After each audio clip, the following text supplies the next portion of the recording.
Si Kristo ba atong gipamatian, ngan sundot ta iyang pagtulunan.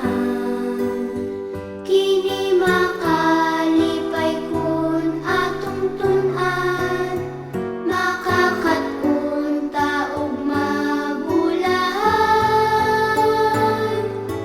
Diyos nato pamatian, aron mabulahan ta. Kapahulayan niya daghang tama, Diyos nato pamatian.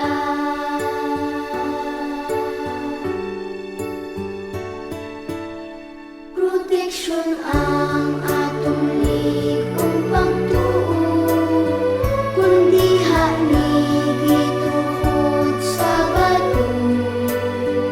Kun ang diha ni Jesus atong sundon, pundasyon sa kinabuhi tig-on. Diyos nato pamatian, aron mabulahan ta. Kapahulayan niya daghang tama, Diyos nato pamatian.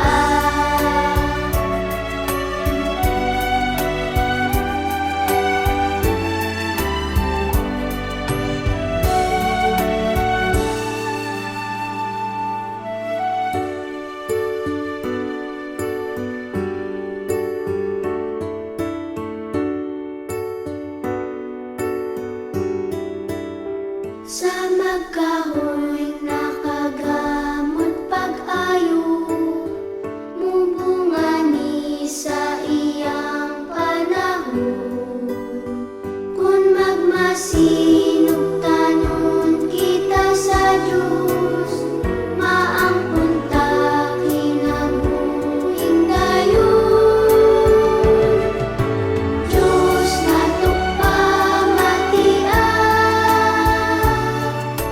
aron mabulahan ta.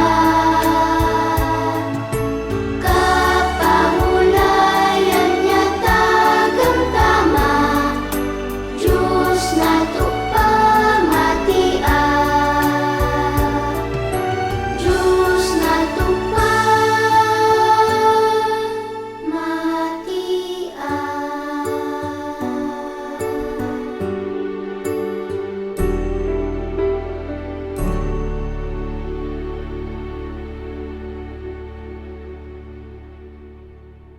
Uy, maayo kaayo. Gisag ulo ni Caleb ug Sophia kining kantaha. Mahimo ba pud na ninyo?